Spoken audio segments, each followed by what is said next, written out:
just in case you confused it with a place you can pronounce. I hope there's no corruption or crime going on here.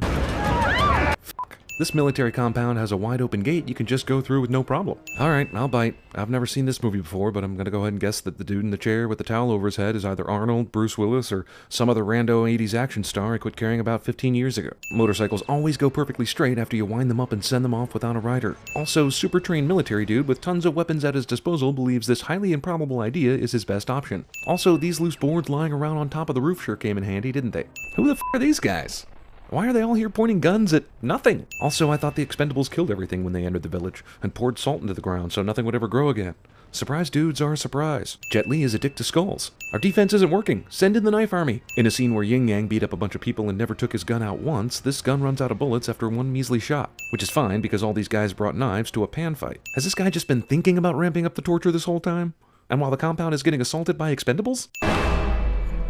He told you. I don't get this back, your ass is terminated. You're gonna be feeling some red heat.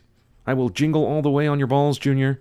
If you think I'm telling true lies, well then, shit, I lost my place on the IMDb page. Did you win? Of course I win. Dude asks only guy left standing if he won. Hey, our comrades are getting their asses kicked inside. But don't worry, we'll just stay down here in a vulnerable position next to the flaming helicopter wreckage until they get back. Now you put on your lucky ring? Unkillable action hero has a lucky ring. Oh, so now you're running up here. You couldn't have done that earlier and already be waiting for them on the roof? I know he's got big caliber bullets, but f you, movie. One shot does not perfectly knock down this tower. These random third world bad guys have the same weakness as the aliens from Signs. Ah, the zip line, Hollywood's favorite get out of jail free card. Also, was this the plan all along? Let's drive into this compound with tanks, shoot everyone we possibly can, battering ram through, kill more people, crash 2 of the tanks inside, murder more guys, save the Chinese billionaire, go to the roof to kill some more dudes, and then climb up to the tower and zipline all of us, including the billionaire, to safety? Seems like they made this mission more difficult on top of the impossible it already was. Random bad guys show up on the ground so the Expendables can have some light target practice while ziplining. Is there supposed to be some sort of honor code at this point in the game? Just kill them. This makes the bad guys pause instead of laugh or kill them. Just in case we happen to get captured in this exact location, let's station one guy way the hell out in the jungle somewhere. Also, second Expendables movie already reaching for new action stars to add to the film. Alright, time to boat on out of here. And as this shot tells us, they have a long river to navigate before they can escape. Which means at some point they had to have driven these boats down the river without being seen, hid them, and then, what, took another larger boat back also without being seen? As we see here, the bad guys have patrol boats and tons of people in the jungle, so how the f did they do this? How did he get here so fast? He outran the boats on uneven ground full of jungle and bad guys and got in an amazing sniper position. Where did Barney land the plane in this area? Again, without being seen. Second of all, how the ever-loving f*** are these two supposed to have gotten to a plane, taken off, and flown back here without any further resistance? I've never seen so many handy, easily accessible sniper areas along a riverbank in my life, and I've pretended to be a sniper on multiple occasions. Guy's good. You're good. Appreciate it, sir. How the hell did he hear Barney, who is not wearing an earpiece or holding a radio or anything? How the f did these guys catch up to the plane without Billy shooting them? I'll kill these guys with running. Sweet, that guy's dead. Now what happened to the boat full of bad guys where that guy came from? Now the hidden boat thing is even worse. They would have had to sneak boats past this checkpoint somehow. And the plane isn't big enough for them. How the hell did they do that? All the gunfire in the world can't hit this plane. Movie drags out the old make you think the plane is going to crash when we all know it isn't routine, dusts it off, and serves it up like original material. Yep, lucky ring. Hey, how do you plan on getting Hemsworth on this plane? Hey, can we talk? You're not too busy. Yeah, I want to know how the hell I got on this plane. Yeah, and get money back home safely. Awesome. So they have a Chinese mercenary who just so happens to need to get back home anyway, so they can parachute this other Chinese dude without having to land. That's just wicked amazing how that worked out. Team with piece of shit airplane has money to get their stupid logo printed on the parachutes they use. That's real Chinese takeout. That's racist. Yes! I love this song! Yes, I love this song, girls. Charisma Carpenter isn't my girlfriend or being a bitch to Buffy in this scene. These guys all hang out with each other after a long mission instead of any of the hot or ugly girls at this bar. Before Gunner became chemically unbalanced, he went to MIT and had a master's degree in chemical engineering. Hey, just like Dolph Lundgren. Also, just because you're doing all this inside joke cheekiness does not mean that the character they are playing can suddenly just have an MIT education. It's like saying Ivan Drago went to MIT. I'd like to finish out the month, and I want to go meet up my girlfriend. Where's she from? Well, Billy Ray Cyrus's penis, actually. Does he actually live on the airplane? I mean, if so, f***ing why? And if not, how fortunate for Bruce Willis that Barney just happened to come to the plane to ponder shit right at this moment. Chinese plane got shot down over the mountains near a hellhole called Gazik. Yeah, who shot it down? Take a guess. I'm guessing the Russians, since there's a case on board with Russian secrets. Of course, we don't find that out until later, You spell everything else out in these movies, but now we gotta guess who might shoot down a Chinese plane over Albania. Also, China apparently doesn't give a shit about the plane containing Russian secrets. Neither does Albania, nor Russia. Free plane full of secrets, everyone. Smoke clears and 4 of my squad are dead. Billy gets more character development in 2 scenes than the other Expendables get in 2 movies. Movie decides to tell us what happened to the other crash victims in the gray. All right, Billy, you get a vantage point up there. What good is any vantage point in a fog like this? The fur in the hands. It's worth 2 in the bush? We can't hold this! Have to! But why? Can't you just get some stuff from the plane to hold the doors open? There's this stuff, and that thing that could easily wedge the doors open, and you have the manpower to move such things. Got it! Now the question I have is what they would have done if the doors had been completely closed in the first place. How did an international arms dealer know what a Chinese plane shot over Albania had in it? I'm sorry, sir, they were waiting. Waiting where? From your vantage point in the jungle in the fog? Also, this guy's a trained badass. How he couldn't elude a bunch of people in the fog and mow them down is beyond my comprehension. Also, arms dealer somehow knows about the crashed plane and what it holds, but couldn't get here before the Expendables did. Et numéro 3. Villain proceeds to give Barney 7 more seconds after the count of 3. You don't need to pull down your mock turtleneck, dude. We can already see the f***ing tattoo. The pet of Satan. Bad guy can't be a bad guy unless he's also into Satan and has a name that is basically villain. Last time the case, you will force me Line, to cut line, his heart line. out. Wait! Guy who's about to die groans just like the audience for the exact same reason. What I'm about to say is important enough to require the removal of my sunglasses. I'm assuming that's how Villain and his crew got here. How did no one from the Expendables hear a helicopter during this entire mission? Was the helicopter in stealth mode? And that one's for the Hunger Games. Also, Miley Cyrus will be played by Jean-Claude Van Damme in this scene. Also, karate stabbing. Dear Sophia, Friends open Billy's personal love letter to someone else and read it in place of a eulogy.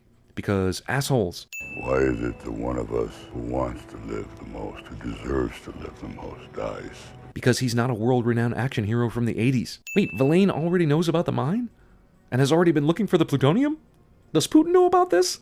3 days. I have people ready to pay 4 million a kilo now. Weapons-grade plutonium is so easy to come by. It really is a buyer's market. Also, 3 days with a blueprint? Shouldn't it just be a matter of hours now? Imagine if 6 pounds of pure plutonium is powerful enough to change the balance of the world. So imagine what 5 tons would do. Still change the balance of the world? The transmission stopped. They're underground. Putting it down right here. No one will report this plane that landed in the middle of Russian farmland, and will also have a lucky truck sitting nearby. Also, earlier you knew exactly the distance and the direction of the case, so the beacon going away should tell you exactly where the mine is, right? I say we beat some info out of these guys and get moving. We'll also beat the English language into them somehow. But don't worry, Maggie comes in to save the day because she somehow knows the language. They call themselves Sangs. We find out later that 7 hours have passed since they beat up those dudes in the bar, so Maggie is just now telling Barney what she found out? How do you know the language? Easy. Put it together. It's a cross between Ukraine and Bulgarian dialect. Oh, that explains it. We've been driving these dirt roads for the last 7 hours. So besides Christmas, what has everyone else been doing for 7 hours? Is there anything you don't know? Well, she didn't know how to save Billy, now did she? Movie sets key scenes in a fictional Cold War Soviet training facility designed to look like an American city just so they can save a few bucks by shooting on a studio backlot. We'll bed down here for the night. But damn, it was night just 7 hours ago! Also, aren't we trying to stop a guy who has the blueprints to 5 tons of plutonium? We're just gonna bed down right now? Oh, what the hell's wrong with cereal? It's cliche. This guy would be excellent at cinema sins. For the record, my hearing is 20/20. He hears things at 100 feet that people with 2100 hearing have to be 20 feet away to hear. But I'd really die for some Chinese. That's that's the second time you thought that joke was funny. Man, is it racist. Wait, he threw water on the other dude's fire and declared it bedtime, but then went into another room that still had light and fire and had a non-sleeping smoke? Barney is a dick to his team. We're out of here in 10 minutes. Do what you gotta do. 10 minutes for a full morning routine? Guess that only leaves time for a shower and shave. Houston, we got a problem. Considering that Caesar knows for a fact that the guys outside have seen him and are going to shoot, he is way too calm for this. Bad guys the Expendables were about to go looking for show up here and save them the trouble. Do you know the only rule these bad guys have in these movies? Make the movie loud. None of them will find their target. They're like sperm flushed down a toilet during Mardi Gras. This is a terrible way to actually take cover. But considering how terrible these guys are at aiming, I guess you could argue this is good enough. In America, you can always find Chuck Norris. In Soviet Russia, Chuck Norris finds you. Rumor has it you were dead. Yeah, I heard that too. And that is the extent of Barney's curiosity about how the hell Booker just happened to be here at just the right time. That you were bitten by a king cobra. Yeah, I was. But after 5 days of agonizing pain, the cobra died. Yep, Chuck Norris just told a Chuck Norris joke, ladies and gentlemen. Chuck Norris will be here all week and everywhere else you might want to go this week. Yeah, a guy named Verlaine. He's related to Villain Von Bad Guy the Third. Can you help out? Sorry, Barney. I work alone. What, you Just help them already. All Christmas heard was gunshots and Barney saying they need a tank to win the battle, but he comes driving through here like an asshole with no weapons or caution. It's like Christmas came way late this year. And that's why he has that name, ladies and gentlemen. Safest place is in front of their gun. Their aim is approximate to the aim of the Sangs you just fought. These guys are here to help. Man, this movie is so A-team, I'm surprised no one sued it. Retards. Man, movies can still say this without getting shamed? I'm not saying they shouldn't be able to, I'm just saying I'm surprised. What with all that Tropic Thunder bullshit. Seriously, how does Putin not know about this? The Belgian arms dealer taking Russian boys from a village next to a mine with secret plutonium in it? I would say Putin is behind this whole thing, but I feel like he would have found the plutonium already. Also, hide your kids, am I right? And I take all of the rest of the men. This poor woman from a tiny remote Russian town speaks incredible English. I know this. We all know this. Wow, the whole f***ing village speaks English. This is our home. Our lives will be the last thing they take. Valuing property over your own life. Can't you stay and help? You saw the children. We have our own business with them. Sorry. This is complete madness. The Expendables want to kill the Sangs, the village chicks want to have the Sangs killed, but somehow they are at an impasse. We found the plutonium. But let's not tell our recruiters about it. We still want to raid a village and steal boys because we're so evil. I now pronounce you man and knife. Christmas takes a knife to a gunfight, and somehow people with guns forget that. This f***er here on the left with the gun sits and watches while Maggie takes out all his buddies instead of shooting her. One more! So everyone shoot him. Also, with the ammo problem in this movie, do you think shooting that guy with 75% of it was wise? Rest in pieces! Stallone somewhat steps on Dolph Lundgren's line there. Oh, I see. Van Damme is a supervillain with all these resources at his disposal, but still stands 2 inches from the plutonium rod. Got it. Slow motion walking shows these guys mean business. They are serious. They took their hair out of a ponytail for this. You're not doing what I think you're doing! Yeah, I am! Let's do it! It's pretty much certain death, but f*** it. The movie will keep us alive. This mass assassination is conveniently taking place just as the Expendables show up. Also, the Expendables knew exactly where to go in the mine, where the workers were being led to their deaths. We're too late! The plutonium's gone! No. Remember how they dropped that humongous metal lid on this hole? Verlaine decides, f*** it, time to blow up the mine, even though his henchmen were still in there about to shoot the workers. So you say, cinema sins? Of course he did. He's evil and he doesn't care about his henchmen. So why did it take him so long to do it then? Wow, this movie just unexpectedly turned into daylight. And you know what? That's an improvement. And that's f***ing saying something, because daylight is terrible. So the place where they came in is caved in, and the place where they want to go out is caved in. Shouldn't oxygen be a problem at some point? And what about this cigar, man? Kind of a dick move. Phosphate rock, it's got a density of 1.852. You see, this is an area where Richard Dean Anderson could have come in and played MacGyver again. But then we'd send the movie for making Richard Dean Anderson play MacGyver again. So the movie is really f***ed either way. I'm back. How did he know to come into this mine? Did Bruce Willis know where it was, but not tell Barney after the case was stolen? How the hell did he know to drill at this very spot? Where has he been this whole time? What the fuck? Well, I guess you can crash a plane into a cave and still have enough room for people to walk out in huge groups. I didn't realize that until I watched this movie, so at least I got that going for me. Is there anyone in this village maybe missing a person? Is it a happy ending for everyone? We saw plenty of bodies. I guess those people weren't important. Reunion, I don't care about. There's a party in town. Yeah. In Soviet Russia, party finds you. Why did Jean-Claude drive toward the Expendables for so long before turning? Because if you're trying to say he didn't see them until the last minute, I have a fist that I'd like to introduce you to. The Expendables just started shooting behind the glass without knowing who the hell's behind it or if innocent people are in harm's way. Guy who said he wouldn't help because he works alone shows up to help anyway, and yet not one audience member was surprised and only a handful were even happy about it. Grenade! Those guys! We've got all of Planet Hollywood here. Who are they shooting at?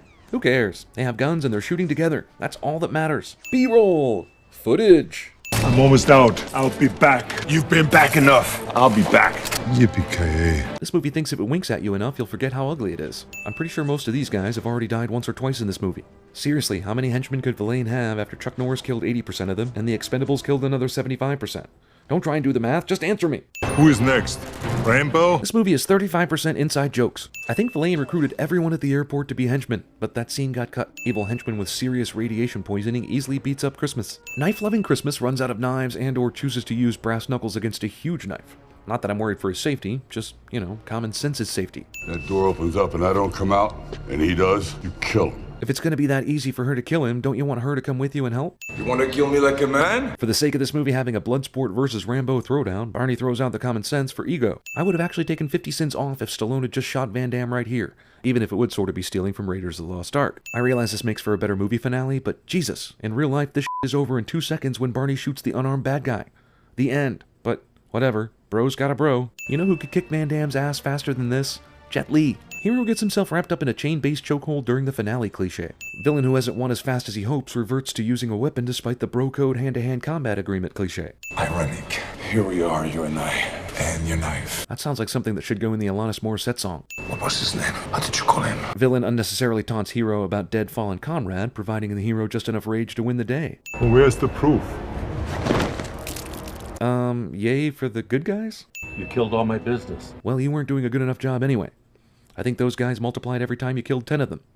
There's probably 400 guys waiting in the Hudson News right now. Behold. How did he even know they'd wrecked their other plane? Hey, someone left a bloody head back here. Holy shit, that's sick. In case you confused it with Paris Hilton. This movie ends 1 hour and 33 minutes too late. Movie doesn't have an end credit scene featuring Mr. T.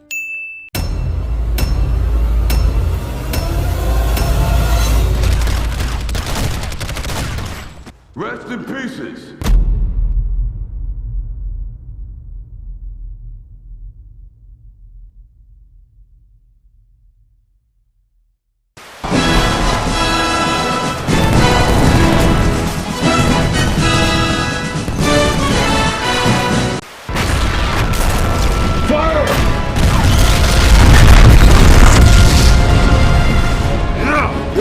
There's a plan in everything, kid.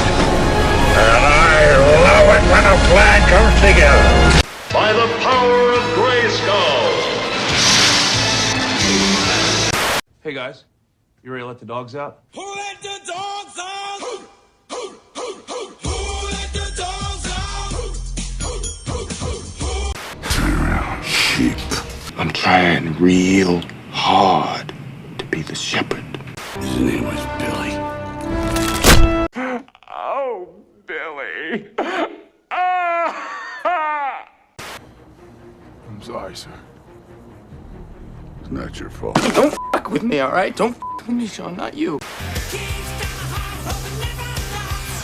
No, that's how we deal with death. Can't change what is, so we keep it light until it's time to get dark. And then we get pitch black. They say most of your brain shuts down in cryosleep. All but the primitive side. Good night.